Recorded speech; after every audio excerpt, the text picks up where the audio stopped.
Hello दोस्तों, नमस्कार। Shweta blog में आप सभी का स्वागत है। कैसे हैं आप लोग? आशा करते हैं कि आप सब अच्छे होंगे।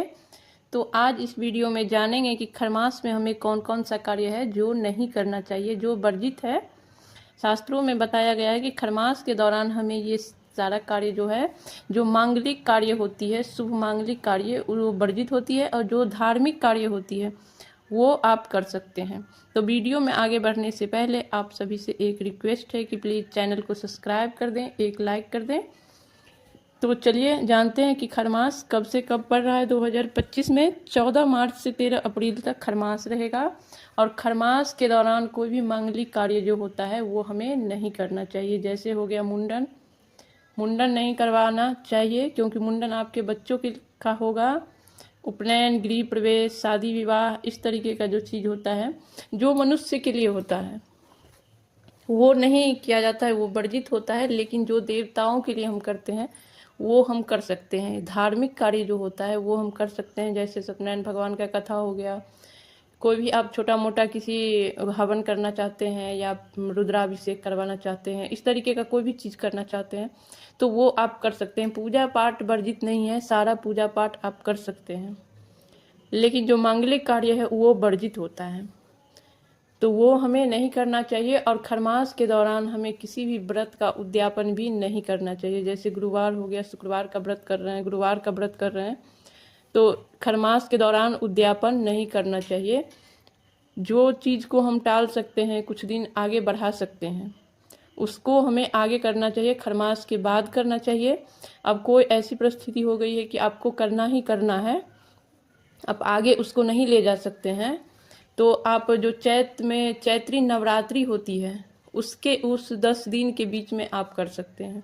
जैसे गुरुवार का उद्यापन करना है आपको, तो चैत्री नवरात्रि में जो गुरुवार पड़ेगा उस दिन आप उद्यापन कर सकती हैं, क्योंकि नवरात्रि को बहुत ही शुभ माना जाता है और नवरात्रि के दौरान सभी कार्य जो है किए जाते हैं। लेकिन फिर भी मैं यही कहूँगी कि आप देख लीजिए, अगर आगे आप कर सकते हैं तो आगे ही कीजिए। अगर नहीं कर सकते हैं, कोई विषम परिस्थिति है, तो आप नवरात्रि में जो बृहस्पतिवार पड़ रहा है तो उस बृहस्पतिवार को उद्यापन कर लीजिए। या फिर सोमवार का 16 सोमवार का जो व्रत है उसका उद्यापन भी कर सकते हैं। शुक्रवार के व्रत का उद्यापन भी चैत्री नवरात्रि के दौरान जो शुक्रवार आएगी उसमें आप कर सकते हैं। तो चैत्री नवरात्रि के दौरान कर लीजिए। और नवरात्रि का जो व्रत होता है उसमें कोई खरमास का ये नहीं होता है, क्योंकि चैत्री नवरात्रि हर साल खरमास में ही आती है। तो वो आप किसी भी साल कीजिएगा तो वो आती ही है खरमास में, तो आप कभी भी कीजिए खरमास में ही पड़ेगा। तो चैत्री नवरात्रि में जो भी चीज़ आप करना चाहते हैं, खोइछा भरना चाहते हैं, प्रारंभ करना, या फिर पहले से भी भर रहे हैं, उनके लिए तो कोई दिक्कत ही नहीं है। या फिर माता का जो है कलश बैठाना चाहते हैं, घर में माता का चौकी लगाना चाहते हैं, कन्या भोजन करवाना चाहते हैं, तो नवरात्रि से संबंधित सारा पूजा पाठ जो है आप चैत्री नवरात्रि में आराम से कर सकते हैं, उसमें कोई दिक्कत नहीं है। लेकिन जो व्रत वगैरह का उद्यापन है उसमें थोड़ा सा ध्यान दीजिए कि आप बाद में कर सकते हैं। तो अब चलिए बात करते हैं कि नया शॉपिंग हम खरमास में कर सकते हैं या नहीं। ये भी कुछ लोगों के मन में होती है कि हम नया सामान खरमास में खरीदें या ना खरीदें। तो इसमें क्या होता है कि जो आप मांगलिक कार्य के लिए शॉपिंग कीजिएगा, सामान खरीदना है, उसकी तैयारी करनी है, तो उस चीज़ को आप अगर टाल सकते हैं तो टाल दीजिए, खरमास के बाद ही खरीदिएगा। अगर डेली यूज की जो चीज़ है, जैसे कपड़ा खरीदना हो गया, चूड़ी बिंदी, जो घर का सामान है, उसमें कोई खरमास नहीं लगता है, वो आप कभी भी खरीद सकते हैं और इतना ज़्यादा नहीं देखा जाता है, तो वो शॉपिंग आप आराम से कर सकते हैं। लेकिन इसमें भी है कि जो भगवान की मूर्तियाँ खरीदना है, फ़ोटो खरीदना है, या भगवान जी के संबंधित जो सामान खरीदना है, उसको थोड़ा सा आप खरमास के बाद ही खरीदें तो ज़्यादा अच्छा है। क्योंकि भगवान जी सालों साल रहेंगे और वो हमारे घर में शुभ दिनों में आएँ, शुभ दिन में उनका आगमन हो, शुभ दिन में उनको हम लाएँ, ये ज़्यादा श्रेष्ठ होता है। तो इसीलिए खरमास के दौरान इस चीज़ को टाल देना चाहिए, खरमास के बाद ही आपको खरीदना चाहिए। शादी विवाह मुंडन से संबंधित जो इम्पोर्टेंट चीज़ है, छोटी मोटी जो तैयारियां हैं वो आप कर सकते हैं, लेकिन जो इम्पोर्टेंट चीज़ है उसको आप टाल दीजिए, खरमास के बाद ही करेंगे, या खरमास से पहले करके रख लीजिए।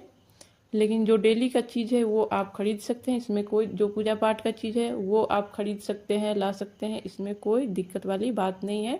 खरमास है तो बहुत ज़्यादा कोई इतना नहीं है कि ऐसा नुकसान हो जाएगा, ये हो जाएगा, वो हो जाएगा, ऐसा नहीं है।